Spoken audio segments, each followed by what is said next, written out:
When you mentioned Luka Modrić there, I've always wanted to ask you this. Because every Spurs player I've ever spoken to who played in that side with Modrić, they said when he first came in, and in the first couple of, I can't remember how long it lasted, but nobody passed to Luka Modrić because he used to stand so close to the opposition midfielders. You think, why is he standing there?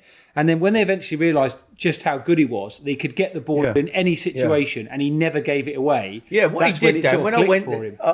He played in a position sort of off the left. You know, he'd play, if you're playing 4-4-2, he played in a left position and come into a little pocket and, you know, and then suddenly we were playing Arsenal at home on a Tuesday night. And I remember saying to Clive Allen, and Clive was a good coach, knew the game inside out, obviously. But I said, I'm going to play Luka Modrić central. And Clive said to me, Harry, he'll get murdered in there. He's not strong enough to play in there. He can only play in that off the left, you know, out the way where he can. I said, no, I think he'll play in there. He'll get on the, you know. Anyway, I played him. We beat Arsenal. And then Saturday we played Chelsea. And he said, you're not going to play in there Saturday, though, are you? I went, yeah. He said, there's Essien, Ballack, Lampard, all monsters, you know. Now I'm going to play Luka in there. We beat Chelsea on the Saturday, and he never played anywhere else. And only, listen, I made a million wrong decisions, but I pushed Gareth Bale from left back. I think he'd have been the best left back in the world, Gareth Bale, if he'd have stayed there. But I pushed him from left back to left wing. And pushed Luka inside one, and the switch worked for both of them really. Yeah. But wherever Gareth would have played, as I say, he'd have been the best around. He was fantastic at Tottenham. In terms of the players you meet, then Dan, in terms of Harry saying you're working with certain players, who do you like working with? How do people respond? Or I always love.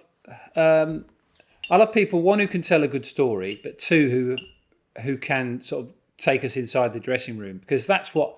I think sometimes, Harry's really good at this. He sort of makes it, he makes the sport that we all love available to anybody who has played it or just literally turned on a telly and seen football for the first time.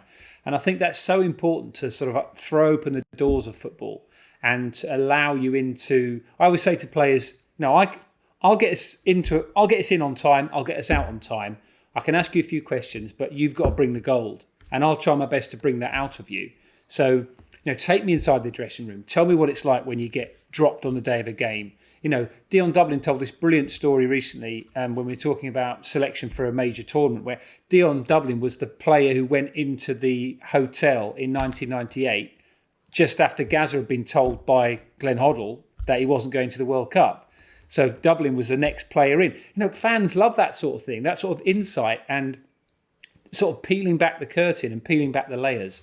And I think the best pundits I've worked with are able to do that, but also able to analyse a game. To go back to Lee Dixon, I remember watching a game, just as two friends, we were watching a game at Manchester City. And I love, as somebody who enjoys football and has a relatively decent knowledge, but nothing like I would need to, be a pundit or anything, but to have a decent knowledge of what's happening and then to see somebody who sees another level beyond and further, watching a game and analysing and telling me which players to look out for and sort of tactics to admire. I love that. That's what I think as a viewer, that's what you love to see. Tell me something that I can take away and either use as my own or talk to my mates about it when I next see them, or tell them, did you see what Harry Redknapp said last night, or did you see that bit of analysis that so-and-so did? I love it. I love all that. And I'll be honest, there are players who have been great players and good, and I'll be truthful, I listen to them sometimes and I think, I don't think you've got a clue, what you're talking about really. They've just been, a lot of great players, they are great pundits,